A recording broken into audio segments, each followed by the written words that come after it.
Assalamualaikum warahmatullahi wabarakatuh.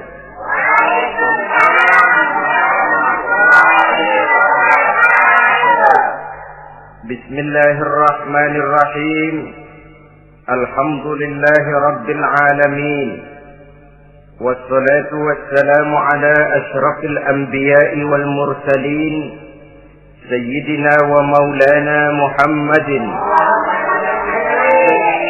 wa ala alihi wa ashabihil mujahidin at-tahirin, amma ba'du. Bapak-bapak, ibu-ibu, saudara-saudara kaum muslimin rahimakumullah. Pada pertemuan terdahulu kita telah membicarakan bagaimana memilih jodoh menurut tuntunan agama Islam. Maka pada pertemuan kali ini pembicaraan akan kita tingkatkan kepada bagaimana membina mahligai rumah tangga bahagia dengan menitik beratkan pembicaraan kepada kewajiban bersama baik sebagai suami maupun sebagai istri. Banyak rumah tangga bahagia tercapai apa yang menjadi cita-cita dan tujuan. Tetapi tidak jarang rumah tangga yang tenggelam sebelum sampai ke pantai yang akan dituju. Pada saat-saat perkenalan seseorang dalam usahanya mencari jodoh, dia merasa bahwa pasangannya itulah yang akan memberikan kebahagiaan kepadanya. Hari-hari di mana terjadi pertemuan selalu menjanjikan dan menyanyikan keindahan. Bahkan sehari tak bertemu rasa seminggu, seminggu tidak bertemu rasa sebulan, sebulan tidak ketemu pingsan. Tidak ada tanda-tanda sesuatu itu akan menjemukan. Namun setelah memasuki kehidupan bahtera berumah tangga, baru beberapa bulan saja atau baru beberapa tahun saja, semua impian tadi sirna dan musnah. Bahagia yang disangka, sengsara yang datang menimpa. Keindahan yang diharap, malah kemalangan yang tumbuh. Hal ini disebabkan orang tidak meresapi hikmah daripada kehidupan berumah tangga, tidak menyadari tanggung jawab dan kewajiban yang akan berbuntut tidak timbulnya saling pengertian, dan pada akhirnya tidak akan tumbuh ketenangan di dalam rumah tangga itu. Bukankah kewajiban akan saling memberikan pengertian, pengertian membawa ketenangan, dan ketenangan adalah tangga utama untuk mencapai rumah tangga bahagia. Oleh karena itu kita mulai saja dengan kewajiban sebagai seorang suami di dalam memimpin rumah tangga bahagia ini. Yang pertama, kewajiban seorang suami ialah mempergauli istrinya dengan baik. Setiap suami, manakala selesai dia mengucapkan ijab dan qabul di hadapan tuan pengulu atau tuan qadhi, maka ia pun mengucapkan sighat ta'liq yang berisi perjanjian dari seorang suami bahwa ia akan mempergauli istrinya dengan baik, muasyarah bil ma'ruf menurut tuntunan syariat agama Islam. Walaupun janji itu pada zahirnya diucapkan di hadapan tuan pengulu, namun pada hakikatnya itu merupakan janji seorang muslim kepada Allah Subhanahu wa taala. Ini tidak lain karena nikah dalam pandangan Islam merupakan sesuatu yang sakral, merupakan sesuatu yang suci dan bagian daripada ibadah kepada Allah Subhanahu wa taala. Dalam surah An-Nisa ayat 19, Allah Subhanahu wa taala memberikan bimbingan. Ya ayyuhalladzina amanu la yahillu lakum an tarisun nisaa karha. Hai orang-orang yang beriman, tidak dibolehkan bagi kamu mengambil perempuan secara paksa. Dengan kata lain, pernikahan harus dilaksanakan atas dasar suka sama suka. Tidak ada pihak yang terpaksa dan tidak ada pula pihak yang dipaksa. Kita hidup tidak lagi di satu zaman seperti zamannya Siti Nurbaya. Walaupun barangkali cinta memang bisa timbul setelah pernikahan, tetapi akan lebih baik kalau sebelumnya telah diawali dengan saling kenal mengenal, saling memahami latar belakang masing-masing untuk memudahkan timbulnya saling pengertian. Wala ta'diluhunna litadhhabu bi ba'di ma ataitumuhunna illa an ya'tina bi fahishatin mubayyinah. Dan jangan kamu mempersulit mereka karena ingin mengambil kembali sebagian dari apa yang telah engkau berikan kepada mereka, kecuali apabila mereka telah nyata-nyata melakukan perbuatan-perbuatan yang keji. Wa ashiruhunna bil ma'ruf, dan pergaulilah istri-istrimu itu dengan baik. Fa in karihtumuhunna, kalau kamu merasa tidak suka kepadanya, bersabarlah. Fa asa an takrahu syai'an wa yaj'alallahu fihi khairan katsira, karena boleh jadi kamu tidak menyukai sesuatu, padahal Allah menjadikan di dalam sesuatu yang kamu tidak sukai itu kebaikan yang banyak bagimu.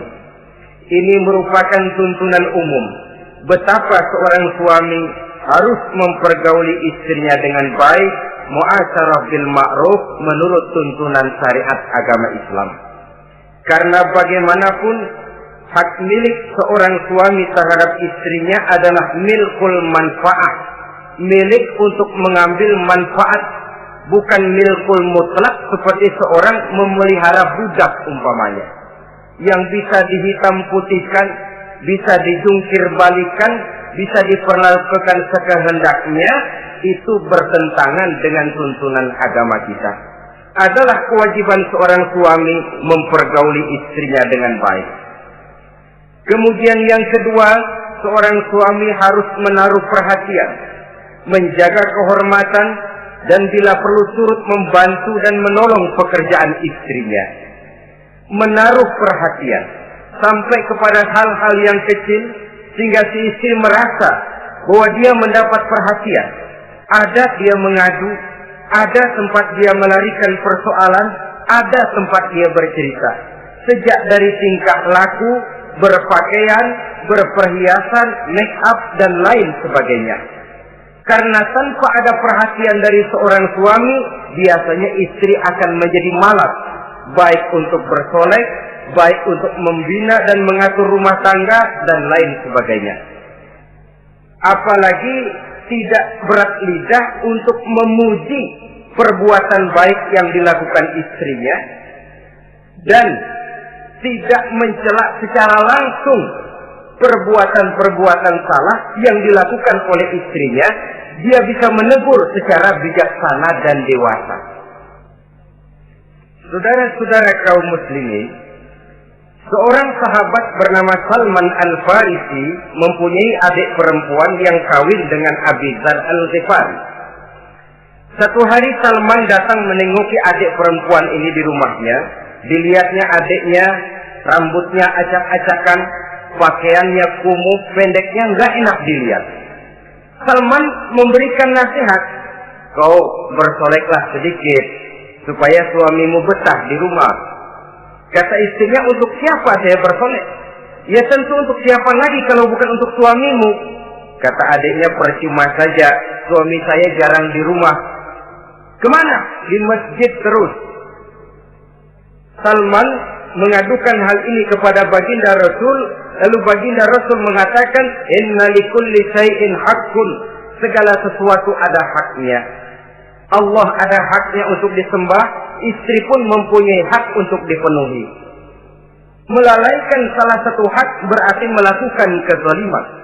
Di sini kita melihat fungsi, karena kurangnya perhatian Abi Dzar Al-Ghifari terhadap istrinya akan mengakibatkan kemalasan si istri untuk mendandani dirinya sendiri. Dengan mendapat perhatian, apalagi tidak berat lidah, maka kegairahan dalam kehidupan berumah tangga rasa-rasanya akan sangat mudah terwujud.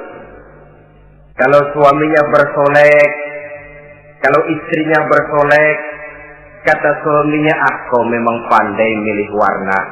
Walaupun barangkali warnanya norak betul. Tapi kalau pada saat itu seorang suami jujur, kan akan timbul pertengkaran. Kadang-kadang Istri bersolek, suami apa katanya? Lu sih dandan mangga dandan sama. Ini kan sudah tidak menghargai, tidak menaruh perhatian. Udah dah, dandan nggak dandan sama, gua kenyang melihatnya.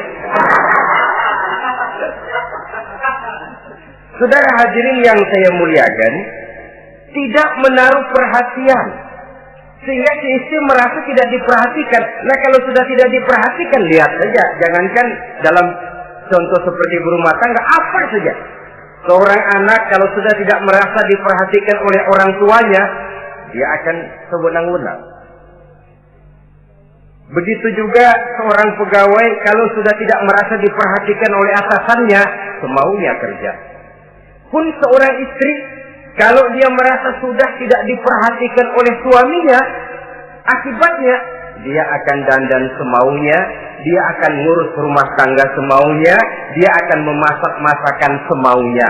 Nah kalau sudah semaunya begini, alamat tidak akan ada keharmonisan di dalam kehidupan rumah tangga itu sendiri.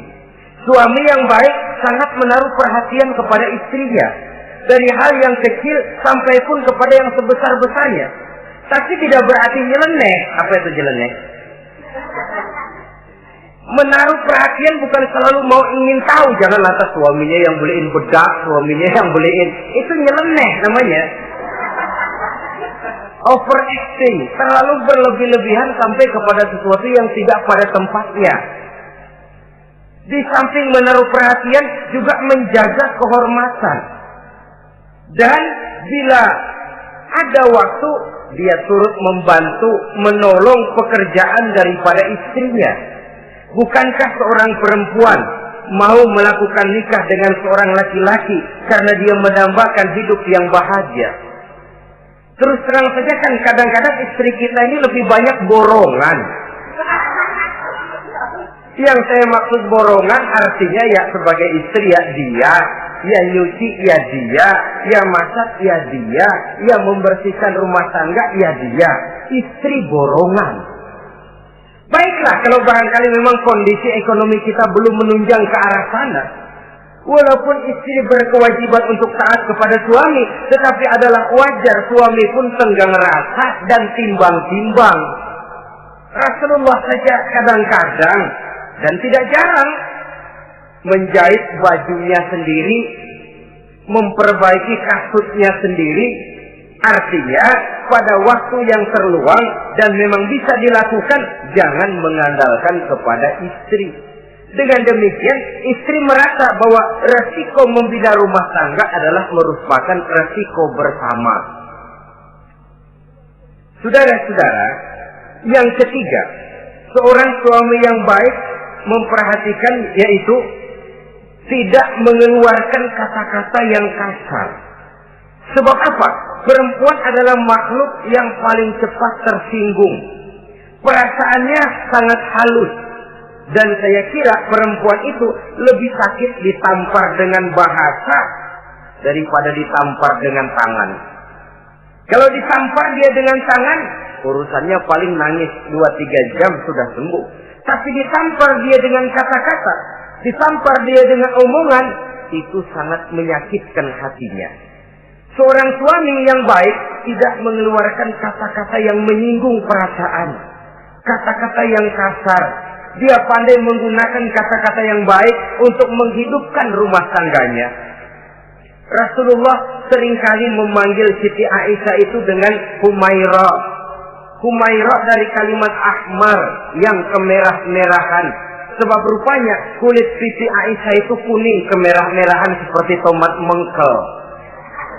Sehingga panggilannya Ta'ali ya Humaira, kemarilah wahai yang kemerah-merahan. Alangkah indahnya panggilan ini. Kadang-kadang kita mah jujur suami ini. Ketahuan istri bongkok, enak banget bongkok, sini loh.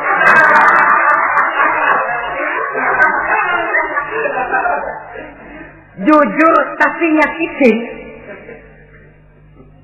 Saudara-saudara, kadang-kadang inilah ya, bahasa perbuatan sangat besar pengaruhnya dalam menciptakan keharmonisan di rumah tangga.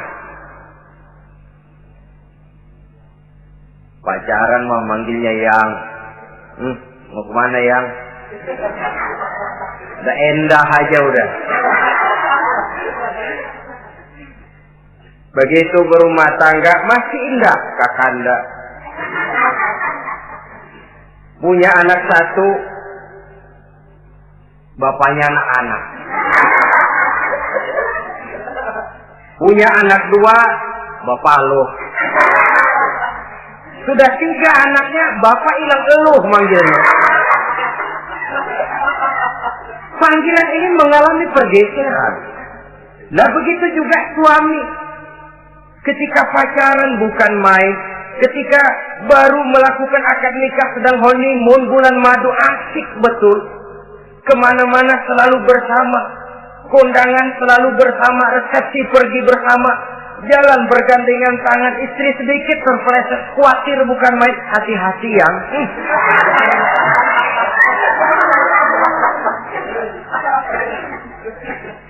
Sudah anak 3, istri ngajak kondangan, kata suami, lo pergi duluan aja dah.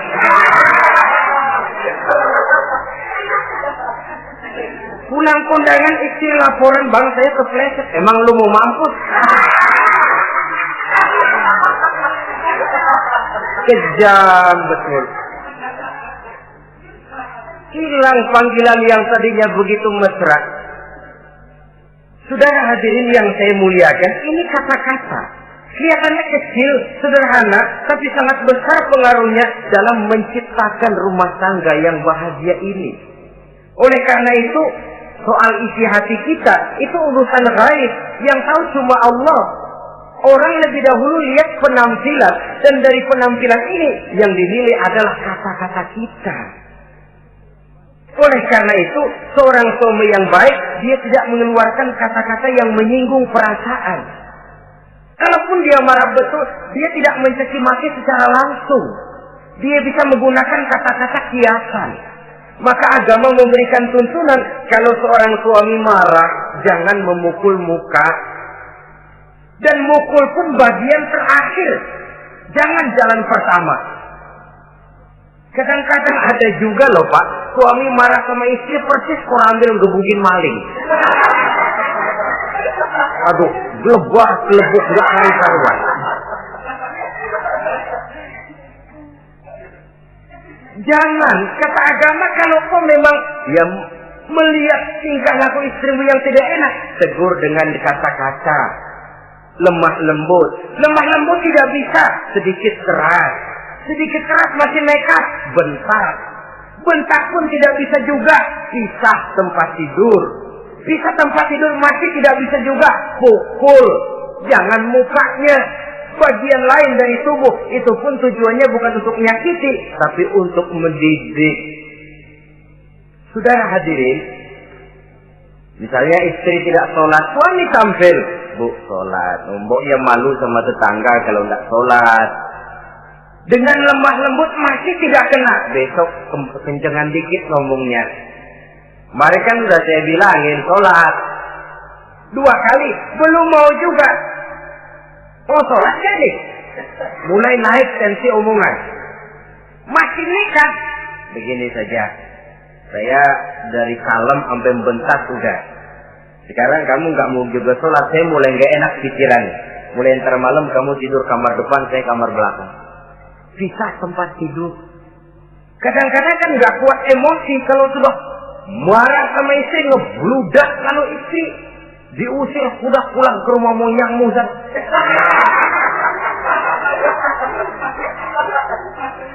Kata agama jangan, pisah tempat tidur saja.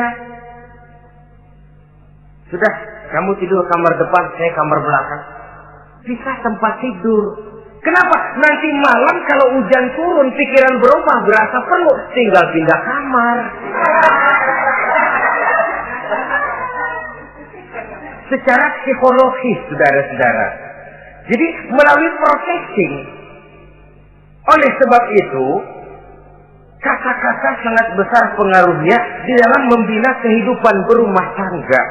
Seorang suami yang baik tidak mengeluarkan kata-kata yang bisa menyinggung istrinya. Sebaliknya, istri pun demikian. Tidak mengeluarkan kata-kata yang bisa menyinggung perasaan suaminya.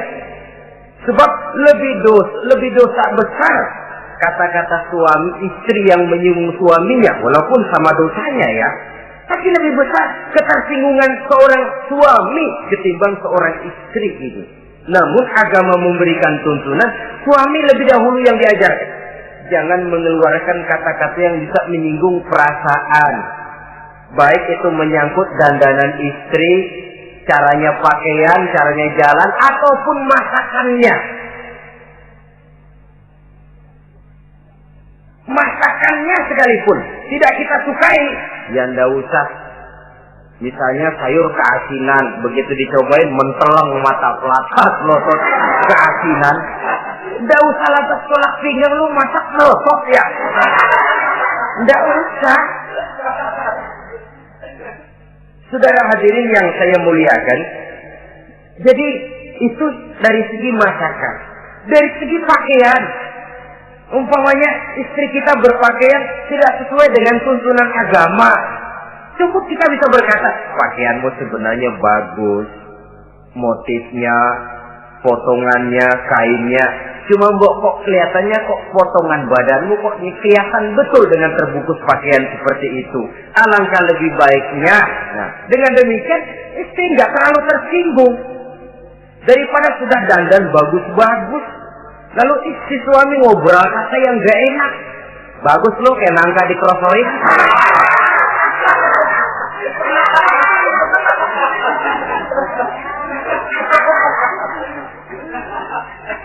Allahu Akbar. Istri tentu saja tersinggung. Atau dia pakai bedak berlebihan.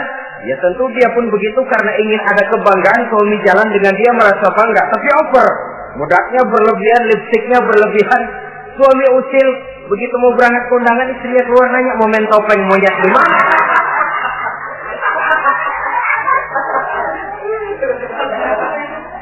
Tentu dia akan tersinggung karenanya. Jadi saudara-saudara, ini yang ketiga. Yang keempat, seorang suami yang baik jangan memberikan pekerjaan di luar batas kemampuan istrinya. Loh, tugas istri itu nyaris 1 kali 24 jam. Seorang suami, bagaimanapun payah dia bekerja, pulang dia bisa istirahat, tidur malam dia bisa tidur dengan nyenyak. Tapi seorang istri, apalagi dia punya anak kecil, bayi misalnya, itu nyaris jam kerjanya 1 kali 24 jam. Sejak bangun tidur sampai tidur lagi, bahkan tidurnya pun selalu diusik oleh anaknya. Anaknya kalem, bapaknya ngusik.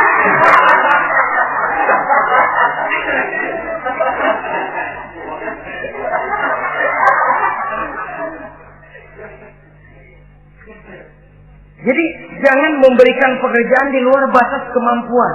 Kata pepatah, "Iza aradta an tuta'a fasal ma yusaqa." Apabila kamu ingin ditaati, perintahkan apa yang orang mampu mengerjakan. Jadi kalau kita memerintahkan seseorang untuk melaksanakan sesuatu yang dia jelas tidak mampu, itu artinya sama dengan kita tidak ingin ditaati oleh orang itu. Bukan dia tidak mau taat, jenis pekerjaan yang kita berikan di luar batas kemampuannya. Nah kalau sudah begitu, tentu saja lalu ketaatan akan menurun jadinya. Tadi sudah saya katakan, kadang-kadang istri kita ini istri borongan. Dalam arti, ya dia masak, ya dia nyuci, ya dia ngepel, ya dia ngejemur, ya dia ngetriska. Borongan. Terlalu berat tugasnya. Oleh karena itulah seorang suami yang baik, dia harus tenggang rasa, timbang diri, tidak memberikan pekerjaan yang di luar batas kemampuan daripada istrinya.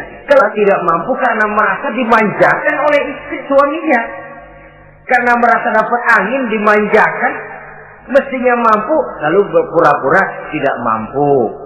Apalagi istrinya suaminya sedikit-sedikit mau menolong dia. Jadi posisi ini nanti bisa berbalik. Karena terlalu memanjakan istri bisa membludak. Akhirnya suami yang nyuci, suami yang neriska, istri tidur. Walaupun tentu saja tidak jelek, tetapi itu sudah overacting namanya. Saudara hadirin yang saya muliakan, itu yang keempat. Yang kelima, kewajiban seorang suami yang baik, ia mencukupkan belanja rumah tangga. Cukup itu relatif. Cukup menurut ukuran standar kemampuan kita. Sebab kemauan kita mungkin tidak terbatas, tapi kemampuan kita yang terbatas. Kalau kemampuan ini bisa kita ukur dengan kemampuan, insya Allah kita cukup. Dan pernah saya katakan, orang kaya adalah orang yang hidupnya paling cukup. Salah kalau kita berkata orang kaya itu yang rumahnya gedung bertingkat. Tidak betul orang kaya itu yang mobilnya 5, yang gajinya jutaan, yang kebunnya lebar, yang pabriknya luas. Tidak. Orang kaya, orang yang hidupnya cukup. Orang miskin, orang yang selalu merasa kurang. Jadi kalau ingin jadi orang kaya, resepnya gampang sekali. Cukup dengan apa yang diberikan Allah, kita sudah kaya. Tapi kalau ingin miskin, maka bukalah mata selebar-lebarnya. Bagaimanapun banyak nikmat Allah diberikan kepada kita, tidak pernah ada rasa cukupnya. Dikala itu akan tertanam sifat kemiskinan dalam diri. Maka ukuran cukup ini yang relatif. Jadi kalau kita memang ekonomi menengah ke bawah, jangan ingin cukup seperti halnya ekonomi menengah ke atas. Nah, saudara-saudara, di samping belanja rumah tangga yang menyangkut makan, minum, pakaian dan sebagainya, bila ada kelebihan rezeki, juga perhiasan untuk istri. Karena istri itu zinatul hayatid dunia, perhiasan hidup di dunia. Jangan lalu berat hati, kan suami yang peras keringat banting tulang pergi pagi pulang sore. Mestinya suami dulu dong cukupi pakaiannya. Betul, kelihatannya memang begitu, tapi jangan lupa istri kita bagian daripada hidup kita. Baik dia dilihat orang, baik kita disebut orang. Jelek dia dipandang orang, jelek juga kita disebut orang. Dia adalah bagian daripada kehidupan kita. Orang kan sering bilang tuh, Mpo Ano, kenapa? Gue gerah banget ngeliatnya. Emang kenapa? Emang kenapa dia? Ke pasar pakai kutang doang.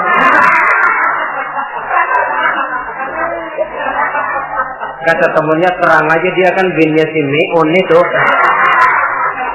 Si Meun yang nggak tahu apa-apa ikut kesebut-sebut. Istri adalah bagian daripada kehidupan kita. Zalim seorang suami mentang-mentang dia merasa dia yang cari duit, lalu buat dirinya dia beli pakaian yang mahal-mahal. Istrinya cuma nggak karung doang dipakai. Istri adalah bagian daripada hidup kita. Baik dia dilihat orang, baik kita disebut orang. Jelek dia dilihat orang, akan jelek juga kita jadi pembicaraan orang. Ini tidak lain karena dia merupakan perhiasan bagi suami dan bagian daripada kehidupan seorang suami. Adalah satu perbuatan zalim misalnya, kalau seorang suami manakala dia beroleh rezeki parkir di restoran. Kalau tidak ada duit, baru dia pulang ke rumah. Sementara dia enak makan makanan yang serba nikmat dan lezat, di restoran yang serba ada, istrinya di rumah cukup kangkung saja sama toge.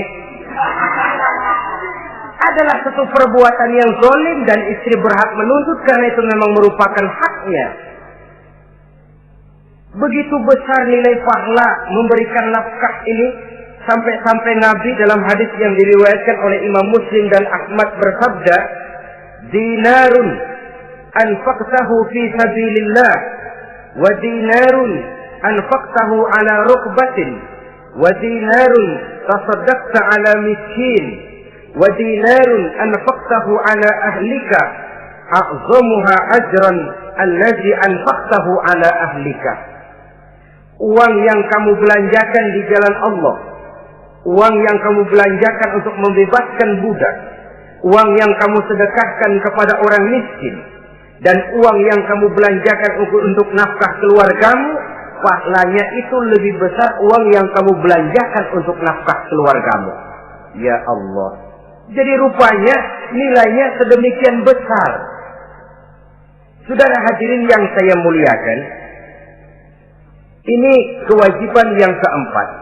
Yang kelima maksud saya. Yang keenam, kewajiban seorang suami, dia berusaha untuk meningkatkan pengetahuan daripada istrinya, membimbing.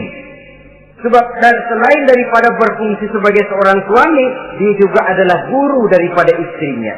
Kalau dia tidak bisa membimbingnya secara langsung, setidaknya doronglah istrinya untuk ikut menghadiri pengajian, majelis-majelis taklim, bergaul dengan ustazah-ustazah, sehingga terdapatlah peningkatan pengetahuan. Paling kurang pergaulannya bertambah luas, cakrawala pandangannya juga tidak jadi sempit karenanya. Sebaliknya, peluang ini pun harus dimanfaatkan oleh istri dengan sebaik-baiknya, dengan niat yang ikhlas keluar dari rumah untuk mencari ilmu pengetahuan. Yang repot kadang-kadang dari rumah berangkat ngaji, sampai di pengajian suaminya diakur-akurin.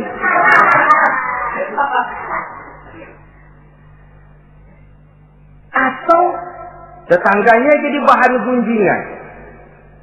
Ngajinya cuma setengah jam, ngomongin orangnya sejam setengah. Ini malaikat bingung, kacau amat ya orang. Ini yang kadang-kadang menimbulkan hal-hal yang negatif, padahal keluarnya dari majelis taklim, keluarnya dari pengajian. Tapi karena di pengajian yang dilihat adalah gelang temennya, anting temennya, rantai temennya, lalu walaupun nggak tahu belaga, tahu baru dapat berita burung, katanya si Ano, oh iya anu.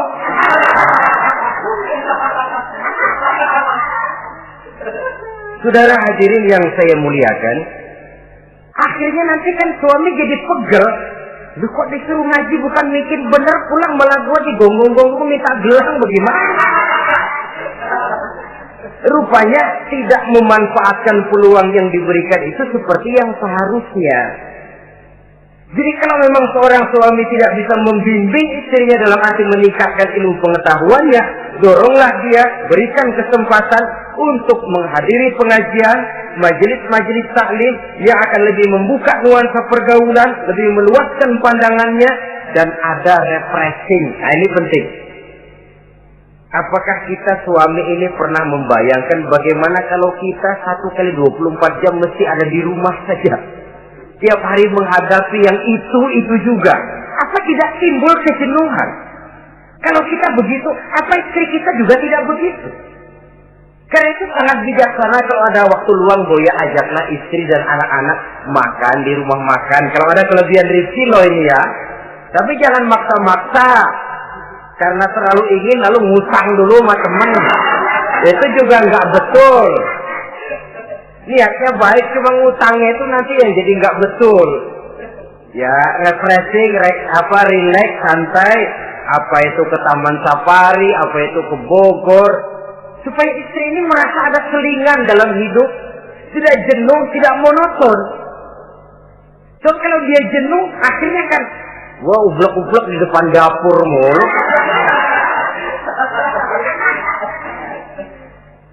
Saudara hadirin yang saya muliakan, kejenuhan ini pada suatu saat akan meledak. Nah, kalau meledak tanpa tersalurkan,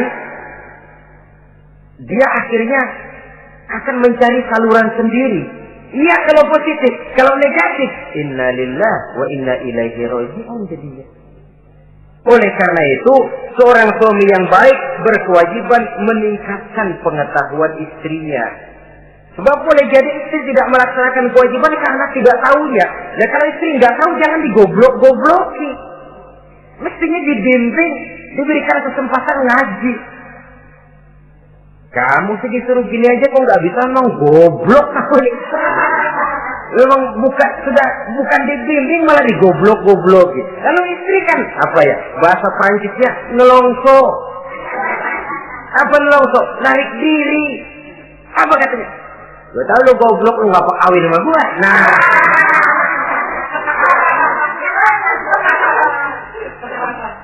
atau pada kata yang lebih gak enak, gue digoblok-goblokin juga, dipakai juga. Nah,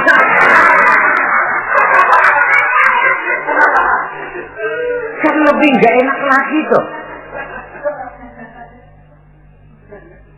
Jadi saudara-saudara, hal-hal yang memerlukan kesabaran ini memang menuntut kedewasaan dari seorang suami. Dia kalau baru 1-2 bulan berumah tangga, segalanya masih menjanjikan dan menyanyikan keindahan. Tapi makin hari kita bergaul di rumah tangga, kita makin tahu karakter, mental, watak daripada istri. Kekurangannya mulai kelihatan, keburukan wataknya mulai nampak. Dikala itulah kita sebagai suami harus dewasa, sabar, membimbing mereka. Kalau waktu 2-3 bulan pertama di rumah tangga namanya honeymoon, segalanya indah, mana ada kekurangan. Masa keasinan, lezat. Nasi kekerasan, asyik. Segalanya nggak pernah salah, selalu betul. Suami istri masak keasinan, lihat si suami melosot makan, nanya, "Bang, sayur keasinan?" Enggak. Soal keasinan bagus, keasinan masih bagus. Kenapa? Udah endah aja. Tapi mampukah ini bertahan? Ini yang jadi masalah, mempertahankan suasana kebaruan itu. Saudara hadirin yang saya muliakan, yang ketujuh, kewajiban suami ini, suami yang baik memberi kesempatan kepada istri untuk nengok, bersilaturahmi dengan orang tuanya, kerabatnya, atau tetangganya. Walaupun nanti ya, istri tidak boleh menggunakan ini secara salah. Karena apa? Karena orang tua dan mertua itu cuma istilah. Hakikatnya ya sama, ya mertua ya orang tua. Ya apalagi orang tua. Itu cuma satu istilah. Perbedaan istilah tidak harus menyebabkan kita berbeda sikap. Jangan kalau mertua yang datang, suami curiga. Kalau istri didorong-dorong. Begitu tuh, datang. Babelu katanya. Lalu belum apa-apa sudah bersangka biasa babelu. Biasa katanya. Nah, biasa ini sudah gak enak tuh. Biasa datang bawa jeruk, pulang minjem duit. Allahu Akbar. Ini kan sudah menanamkan rasa gak enak.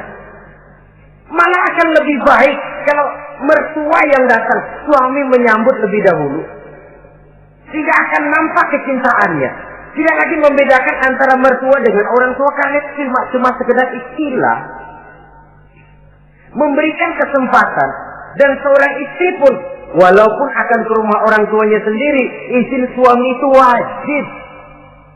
Jangan merasa, saya kan mau ke rumah orang tua sendiri, kepada orang tua kan ibadah, wajib, betul. Tapi setelah punya suami, ranking pertama suami.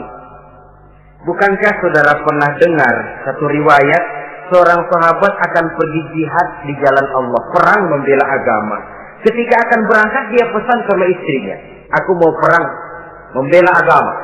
Aku pesan, kalau aku belum pulang ke rumah, kau jangan keluar rumah." Baik bang, berangkatlah si suami dengan iringan doa istrinya. Nah, ini istri yang baik ya.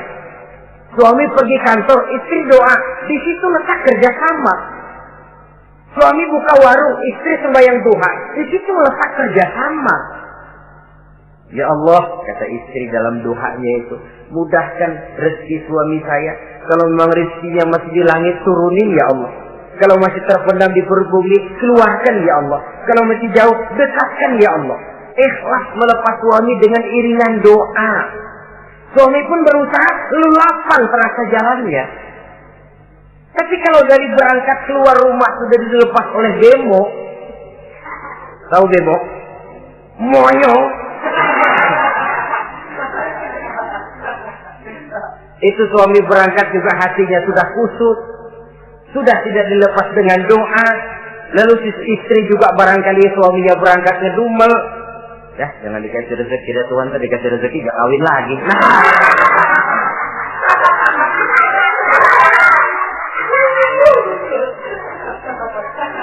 Kalau sudah semacam ini yang terjadi, bukankah masing-masing yang berangkat pikiran kusut, yang melepas pun pikiran gak enak jadinya.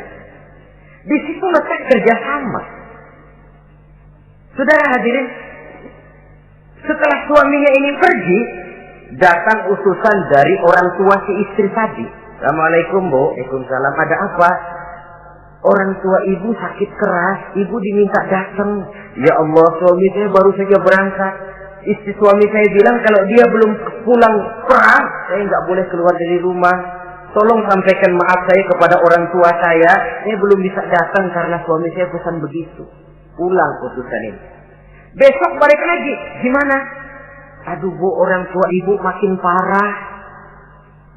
Kelihatannya nggak ada harapan datang dah sebelum menghembuskan nafas yang terakhir. Suami saya belum pulang, saya nggak berani keluar rumah sebab begitu pesannya. Sudah, pulang saja. Saya ikut doa, mudah-mudahan orang tua cepat sembuh. Besoknya hari ketiga utusan ini datang lagi. Bagaimana? Sudah meninggal Bu. Barangkali sebelum dikubur ibu masih mau ketemu. Maaf saja. Bagaimanapun berat hati saya, suami saya belum pulang. Pesannya tadi begitu. Ini rupanya utusan kesel. Ini orang sama orang tua sendiri gini-gini amat. Lalu lapor kepada baginda Rasul. Apa jawab beliau? Baginda Rasul malah berkata, dosa orang tua yang meninggal ini sudah diampuni oleh Allah karena dia mempunyai anak perempuan yang begitu taat kepada suaminya. Allah Akbar. Jadi ketaatannya kepada suaminya ini diberikan satu ganjaran oleh Allah mengampuni dosa orang tuanya yang sudah meninggal ini. Jadi jangan merasa mentang-mentang mau ke rumah orang tua sendiri selonong boy. Selonong boy, masa bodoh laki mau tahu nggak tahu, pokoknya gua ke rumah orang tua gua sendiri. Jangan lupa setelah berumah tangga, ranking urusan pertama suami, setelah itu barulah orang tua. Saudara hadirin yang saya muliakan, begitu juga istri yang baik mendapat izin dari suaminya. Bu, tolong ambilin uang di dompet. Sudah izin. Istri yang baik, dompet-dompetnya dibawain. Ini saja Bang, ambil sendiri. Nanti saya ambil 10.000, merasa kurang 20.000, lagi ambil saja sendirilah. Lain dengan istri yang ngelongcong, lagi pergi mandi, dompet acak-acakan.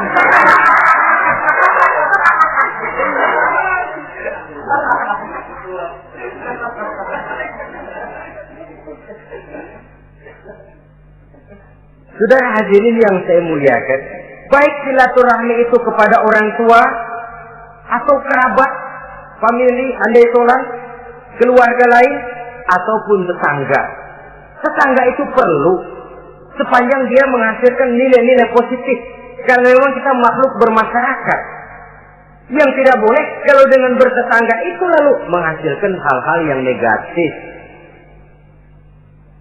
Saudara hadirin, yang kedelapan, seorang suami yang baik wajib bersikap lapang dada dan sabar menghadapi kekurangan-kekurangan yang ada pada istrinya. Lapang dada dan sabar. Sebab memang membangun manusia itu lebih sulit dari membangun jembatan. Kalau memperbaiki jembatan mungkin seminggu 2 minggu selesai. Tapi memperbaiki watak seseorang memerlukan waktu lama. Prosesnya diperlukan kesabaran, sikap lapang dada dan sebagainya. Seorang suami harus bersikap lapang dada dan sabar menghadapi kekurangan-kekurangan yang ada pada istrinya. Dan kekurangan-kekurangan itu tidak harus dia ceritakan kepada yang lain. Kan ada toh kadang-kadang suami kalau ngobrol sama temennya, kekurangan istrinya jadi topik diskusi. Gini gue payah banget dah. Lu nggak ada yang nanya, istrinya dipayahin di mana-mana. Kayaknya nggak malu. Mengorek aib sendiri kan menepuk air di dulang, toh itu artinya. Kalau aib istri kita ceritakan di mana-mana, bukankah artinya kita juga menceritakan aib kita sendiri? Karena istri bagian daripada kehidupan kita. Sebagaimanapun seorang istri tidak wajar menceritakan aib dan kekurangan suaminya di mana-mana. Malah dia harus menutupi. Malah kelemahan-kelemahan dan kekurangan suaminya harus dia jaga. Dia tetap bangga. Di mata saya suami saya adalah Arjuna yang tidak punya kekurangan apa-apa. Kalaupun orang bawakan berita, tidak betul itu. Walaupun hatinya panas, tapi dia masih bisa menunjukkan wajah yang sejuk, senyum dalam hati yang panas. Sebab saudara-saudara, apabila kita tidak punya filter, ini kadang-kadang kita mau tenang, kita bisa dibakar oleh yang lain. Tapi kalau ada filter, kita bisa menyaring, boya masa iya. Sehingga dengan demikian, sikap lapang dada dan kesabaran ini, walaupun diutamakan adalah merupakan kewajiban suami, juga sekaligus merupakan imbangan daripada si istri. Nah, kemudian yang ke-9, seorang suami wajib berpenampilan bersih dan rapi di hadapan istrinya. Dia tanpa anggun. Anggun ini lalu menimbulkan wibawa.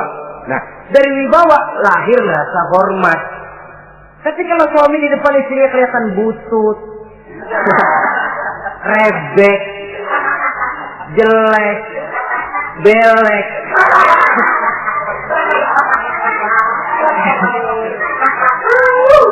kata istrinya jodoh gua apes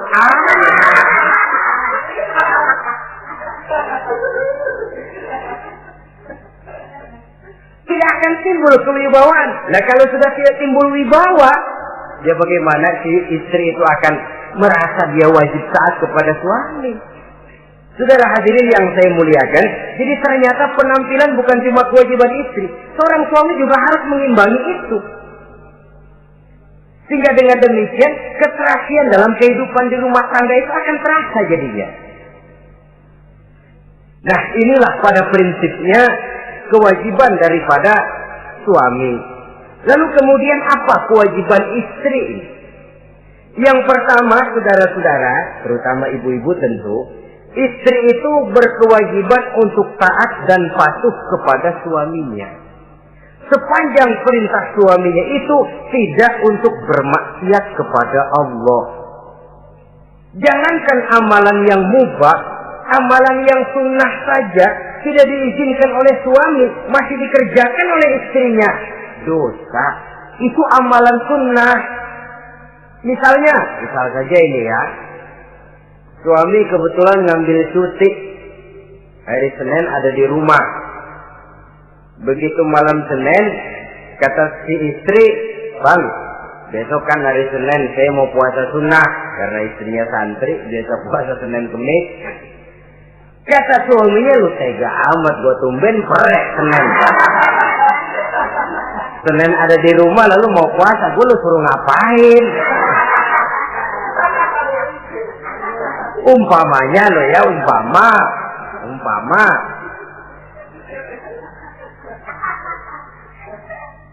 Lalu tanpa izin si suami, istri puasa juga, puasa sunnah. Bukan saja tidak mendapat pahala, malah dosa hukumnya. Ini amalan sunnah.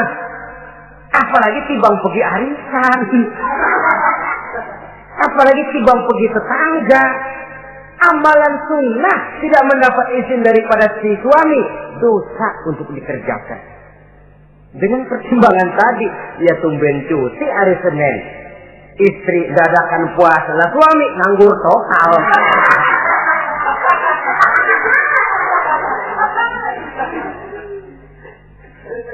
Saudara hadirin yang saya muliakan, Nabi bersabda, "Ayyuma imra'atin matat wa zawjuha anha radin illa dakhalatil jannah." Apabila seorang istri, seorang perempuan meninggal dunia, suaminya ridho kepadanya, maka perempuan itu pasti masuk surga. Ini artinya kalau seorang perempuan meninggal dunia, ya dia tukang ngaji, ya puasa Senin Kemisnya rajin, ya sujudnya hebat, tapi dia meninggal suaminya enggak ridho, pintu surga belum dibukain sampai suaminya ridho kepadanya. Ini begitu besar kewajiban untuk taat. Nah, di sini suami wajib ngimbangi. Jangan mentang-mentang istri wajib taat, lalu suami overacting, kerjanya cuma tulak pinggang sama nunjuk. Lo, kalau gue bilang nyungsep.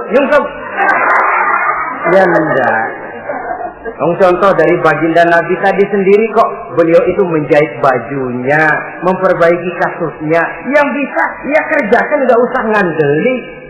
Saudara hadirin, yang kedua, Seorang istri berkewajiban untuk memperlihatkan budi pekerti yang baik kepada suaminya.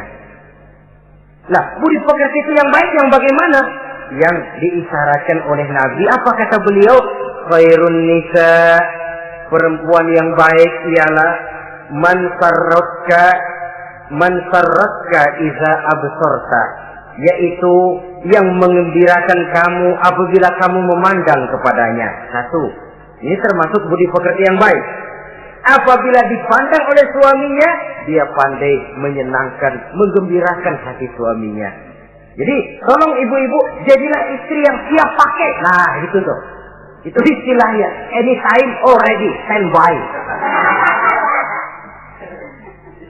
Ya. Apabila dipandang, dia sanggup menggembirakan hati suaminya. Suami pulang dari pasar dagang rugi, istrinya tampil. Itulah bang, romantikanya dagang.